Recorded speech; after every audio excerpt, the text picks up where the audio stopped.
Kia ora, Star. It's my real pleasure to talk to you this afternoon about the time you spent in cateches, or the times you've spent in cateches, and the way in which your time in Spain, I know you've travelled to other places as well, but cateches is a special place for you, I know. And so I'm really looking forward to this discussion where we look at the sort of similarities and differences in our own, the two experiences we've both had, but particularly looking through your paintings.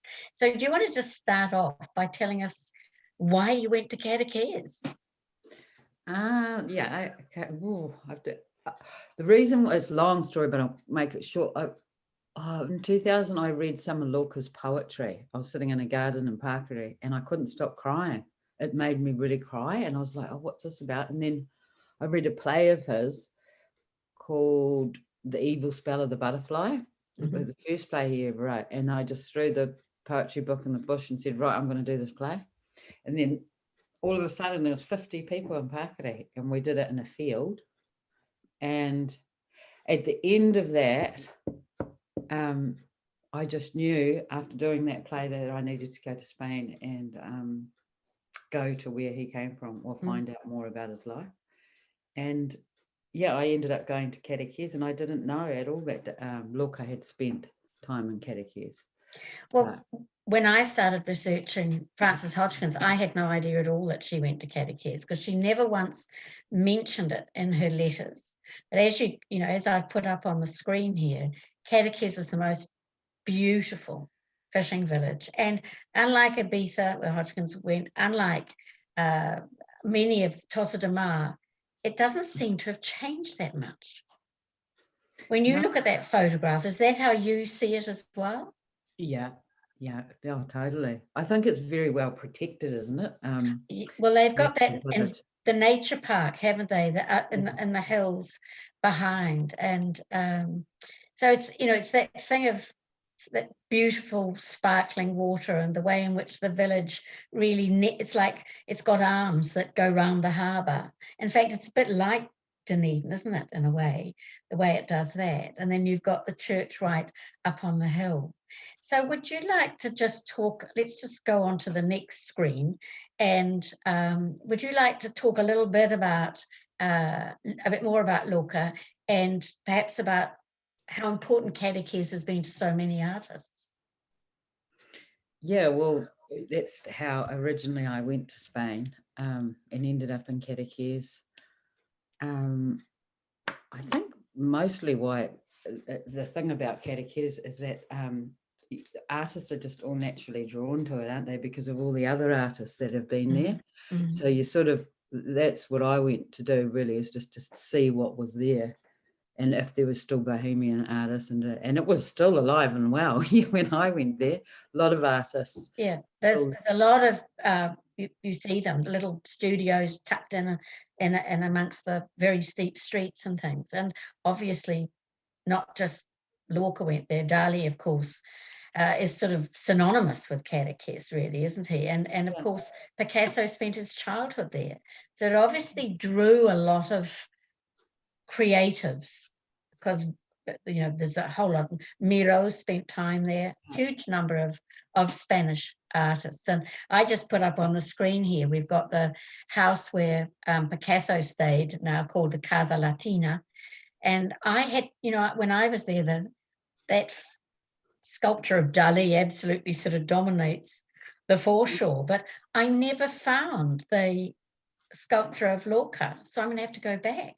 Oh, that's a good excuse. It's on the little bay as you go around to the right. But I think there's a house there, a famous house that the two of them stayed in together, and his family house on the waterfront. Right. That I think they spent time there with their family, but both of them together. But I can see why they were friends too. And I mean, it's very strange how I read his book and did a play of his, but then got drawn to have to go across the other side of the world just to find out about these people, because they absolutely fascinated me, or something clicked. When we look at the next slide, I just wait for that to change over. I just because Dali is perhaps the most famous name attached to cateches, I put in a selection of his works because it fascinated me how a single place could change in the way in which he treated it. You've got that very early landscape, you've got the scene of cateches from the tower up on Cap Cruz, but you've also got the muse of cateches. And funnily enough, when I looked at that work, it reminded me a bit of the brushstrokes in your painting. The lower one, the muse of cateches. Oh, yeah, I've never seen that. It's beautiful. No, well, I did a lot of hunting, but I also love the picture of a figure at a window of his sister looking across the bay. So he kept going back and back, didn't he? And so did you, when you got to cateches, did you immediately seek out the company of other artists? Yeah, I did. I didn't know who they were, but I think they found me and I found them almost instantly. And I arrived with this funny little folder of all these photographs of paintings that I'd done, because I was quite young, because I'm in my 20s, but I was determined. And I was like, I want to see who these people are. But and they found me, which ended up being my daughter's father. And he had lived there for a long time, like 50 years. He's 70 now. Yep. And knew Dali, and so they all had a big network of artists that all know each other, and they all hang out in the bars and socialize together. But yeah, I hadn't really ever experienced it other than at art school. Yes. And on the next slide, here we've got a photograph of Dali and Lorca, and I'm fascinated that it was the poetry that captured you first of all.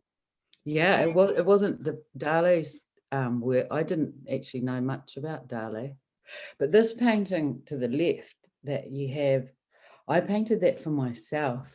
I never showed it. I've had it in the corner of my studio for, I don't know, 18 years, but it's one painting I'll never get rid of. But I painted it after doing the play that I did in Pakiri, because I had a dream that he came to the window. I was dreaming, and he said, I'll meet you on the wing of a bell. And then I woke up. But when I was sitting on a beach in cateches, I looked up and the church bell started ringing. And I'd never seen a church bell like that. And it was swinging, like the bell would come up and then this other bit would sort of wave. And I sat there, I looked up and I went, oh my goodness, that's my dream. And it was that big bell swinging on the wing of a bell. I went, that's the wing of a bell.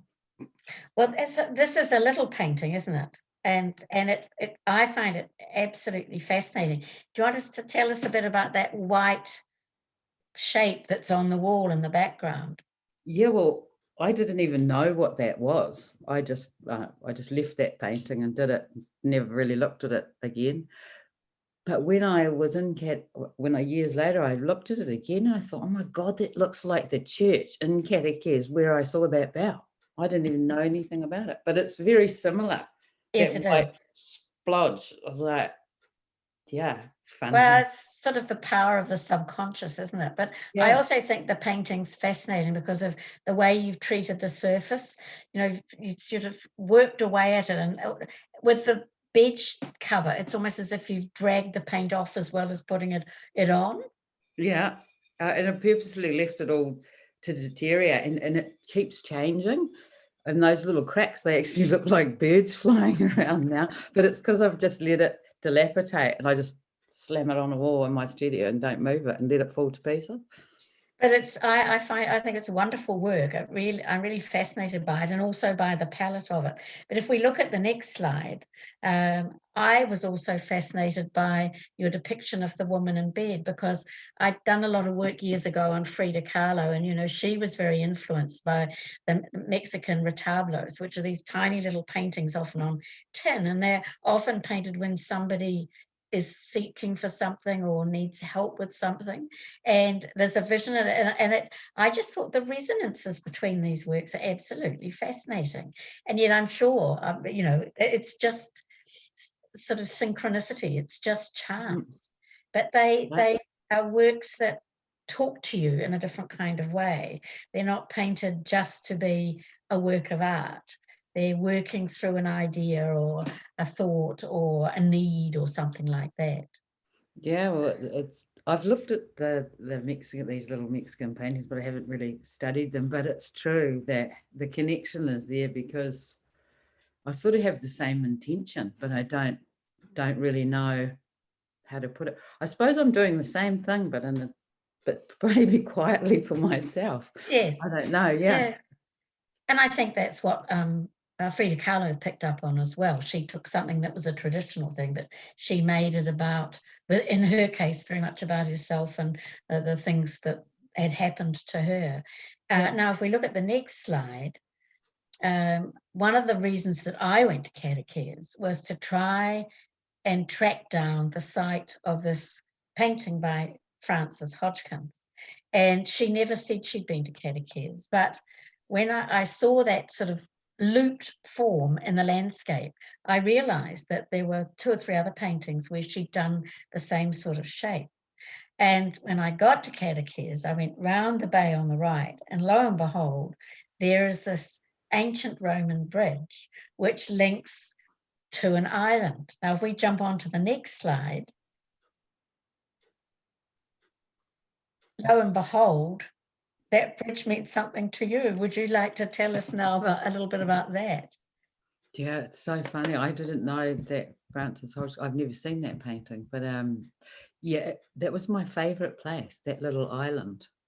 And I'd go there and walk there and sit there, and there was something about it. It was a really powerful little place, and seeing the light come through those arches. It's a pretty bridge. Yeah. I must have just sketched it quickly in my journal that I had at the time. Well, when I said to somebody yesterday that you were going to talk about some of your drawings, they got terribly excited because they said, Star doesn't just show her drawings, and it's so lovely to see the working process. So, and this one's number 3, isn't it? And you written on it, silver back through diamonds, the bridge. But the next one is you've taken it a little step further, because you've got this wonderful angel alighting on the top of the bridge. And this sort of a much more complex foreground. So which number was this? Did this come before the one we looked at before, or after it? I think it's on the reverse side. No, it's after. Yeah, I must have drawn it through the paper on the other side of the other one. Right. Because when I looked at this, I thought straight away of a friend I was traveling with took a lot of photographs of the ceramic saints and angels that are at the beginning of a lot of the streets to sort of protect, like you protect your quarter, but they were protecting particular streets. And this one was fantastic, with sort of the angel's got his wings, and you've got the sort of village in the background, but you've also got these wonderful scrolly blue and white clouds rising up either side. And when I'd looked at that, it took me straight away to the work of Bronwyn Cornish, because she did a series that she kept doing them of these spirit birds. And when my mother died years and years ago, I got one of these from Bronwyn, because they represent the ba or the ka, and the ba is the Egyptian spirit that stays in the tomb, but the ka is the spirit that flies. And I looked at your work, and I thought it just made me think of it straight away. This little creature alighting on this Roman bridge, and it's this wonderful mixture of, because the bridge is ancient, and I don't think you're allowed to cross it anymore. You've got to walk across, haven't you, at low tide? Oh, I don't know. They blocked it now. When I was there, yeah, they've blocked it. I think perhaps it's slightly damaged. But if we go on to the next drawing, this one I just thought was amazing, because now you have the angel taking flight, or is the angel landing? God, this so long ago. I would have just did it really quickly. Yeah. But you also wrote. It's all ideas, yeah. Yeah. But you're a writer too, aren't you? And I think not everybody realizes how important poetry is to you. I mean, I think that's probably why you responded to Lorca so strongly. But this is this beautiful, like a haiku that you've written on the bottom of your drawing. I was fascinated and just walking and seeing piles of just stuff and on the pathways, because there'd be all bougainvillea flowers and leaves and green leaves, yellow leaves, and then like confetti paper. But it was just, everything was so beautiful. But they were just on corners of stairs, you know, where the wind had blown things. And did these translate into any paintings? No, I filled books up, like journals of imagery, but I didn't. I think once I came away from there, I didn't paint them, but I still have all the images stored in my brain. Because I wondered if that had then fed into your lovely Out of the Gate, because, you know, there you've got that figure, which is in I presume a New Zealand landscape. I mean, it's not a Spanish landscape. Yeah, but in a sense, I just thought there was a lovely, maybe a subconscious flowing from the drawing to the painting. Probably it's sort of constantly there. I actually did do quite a lot of Spanish paintings. Actually, I've forgotten about them. Like that, yeah, I've just remembered them. I think I gave a few away. I forgot it. Yeah, of sort of Mary influences of Mary and shepherds and the mountain. Yes, the landscape is very powerful there, but this one, it's beautiful, and it's got that same lovely chalky surface. Yeah. Now, if we look at the next slide, you also did this, and I think that's so beautiful, those espadrilles. But how did you do it? Oh no, it's a photograph. Oh, is it? Yeah, it was the cover of my one of my journals, and I printed it. Yeah, I did a print of it and stuck it to the front of the journal. Because, you know, of the book. Because the espadrille is what everybody wears, of course, in Spain, don't they, in the summer, and particularly at the seaside. But I thought that was absolutely beautiful, and I imagined your feet walking around to different locations, looking at different things. Yeah. If we go on to the next slide now, one of the things that fascinates me, you having had that experience in that other culture, is the importance of coming home. And of course, home for you is the marae in particular. And I wondered if you wanted to just talk about how important these paintings are to you, because they fascinate me. Yeah, I never really realized when I was painting these paintings what they actually were about or what they represented, but I think I painted them when my uncle passed away, and it was after, and I had a lot of grief, but they were just snapshots from my mind of what I saw in the marae at the time, but I didn't really realize how powerful they were until I saw them years later in Wellington last year. I saw them. I haven't seen them for a long time. I was like, oh, I think some of them are sad, but they're also beautiful. But I wanted to paint the colors of the tuku panels, but Ngahiraka Mason said to me at the time, I think she saw them, she said, Star, this hasn't really been done before. No. And I was like, yes, it has. She was like, no, not really. No. Now lots of people will do it, but for Māori to paint inside them right in paintings. Yeah, I find it absolutely fascinating. But with so many of your work, and most of them seem to me to be of women and children. But we go to galleries or we have works in our houses and we look at them. What I find particularly fascinating about your work, and slightly uncanny, is that you get such a strong sense of the figures that you have painted looking at us, watching us. And I find I engage with the paintings in a different kind of way because of that. There's a stillness to them and a remarkable, I feel, a sense, you really capture that sense of community, but it's almost as if they're looking back through time rather than them just being the subject that's in front of you at the time that you're holding your brush or making a sketch? Yeah.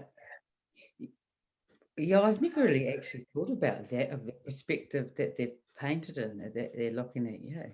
I don't know. I just do it intuitively from my Yes. story, but it's actually, I don't know how to say, it's emotional memories that are logged into my brain, because I won't paint anything unless I feel something. And I don't know what they call that. It's an emotionalist, but I can't do it unless I feel something. And I've always been like that, unless, I haven't really sort of just done a fun little, I don't know. It's all about it. It's about the power of emotion, getting it inside the painting. Well, I certainly feel that within the works myself. And do you have a particular, process when you get up in the morning and you're going to go to the studio, or does it just happen organically? Do you go and think, I'm going to start this particular work or finish that, or do you work on 2 or 3 paintings at a time, or do you just work on a single piece? No, I usually have quite a lot going on at once, and jump from one to the other, or concentrate on one. But it's usually in a group of, especially if you're working towards an exhibition.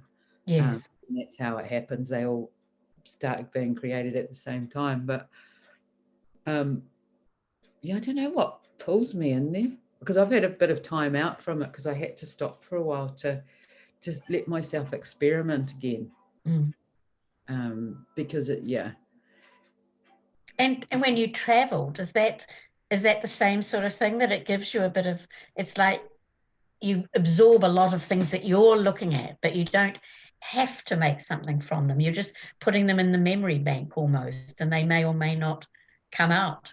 Yeah, they're all in the memory bank. But looking at Frances Hodgkins and going through these old books from speaking to you, it was like, oh my God, all these memories just kept coming back. Because when I first went to Spain, I'd never seen some of that. I've never seen that imagery before, and the churches and the food and the colours. I was just totally overwhelmed.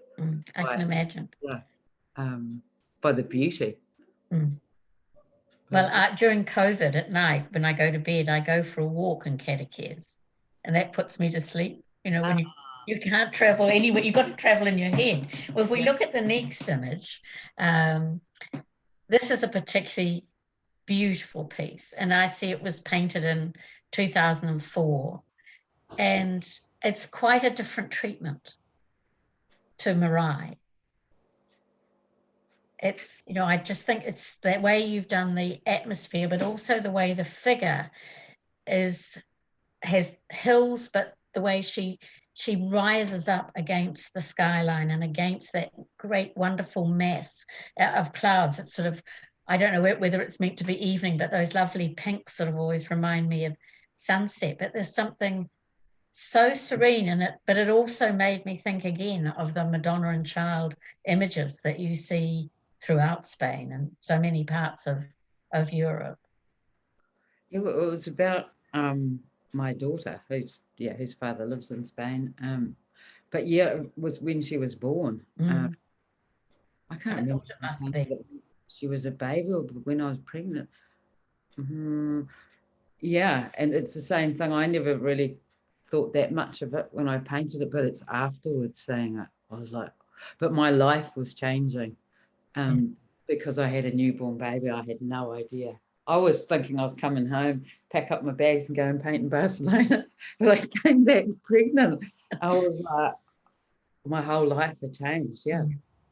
But well, yeah. it's a beautiful painting, and it's fascinating because in this painting you look down. You're introspective rather than looking out. So it seems to me it's quite different to Mari and a lot of the other group paintings that you do. And I think there's one more. No, that's it. Well, is there anything that you feel you'd like to add to what we've said so far in relation to this thing of, because you haven't just worked in cateches, have you? And lived in cateches. You've been in Hawaii. You've done works in response to the Indigenous peoples of Australia. So do you? And you've got. I was seeing you've got Portuguese ancestry as well. Well, we thought. Well, it's quite funny. We did our DNA, and it's that's what we'd all thought, but no, it's not. It's not actually true. It's like, oh, dumb. I thought I'd quite like to be Portuguese. Yeah, well, I wondered if, because you had Portuguese ancestry, if that was one of the reasons that you responded so strongly to cateches, because the landscapes aren't that dissimilar. But never mind. Yeah. You're slightly Portuguese in your heart. Yeah, I think, and definitely. if not Catalan. Mm. Yeah. So what are you working on at the moment? I'm experimenting, which I haven't done for a long time, and doing a lot of drawings and sort of temporary, not so similar. It's bizarre that how you reintroduced me to Frances Hodgkins, and I looked at her for ages. They're not so dissimilar, actually, same colours, and sort of working with temperas and powdery chalky paints, but of flowers, sort of experimenting and see what happens. Fantastic. Oh, well, we really look forward to seeing your next lot of production. But look, thank you so much. It's been so lovely to talk to you, and there's something fascinating, I think, about that sort of reflective conversation where you don't just deal with the present, where you think about what's taken place in the past. And it's lovely. It's something I had to do with Hodgkins, but it's been really fascinating for me to see all of those links in your work. So thank you very much indeed. Thank you. It's a wonderful, yeah. It's a journey, It's all, and it links up. Yes. Those connections. The power of paintings is exactly that. In art, Yeah. Absolutely. Well, thank you. Oh, thank you too.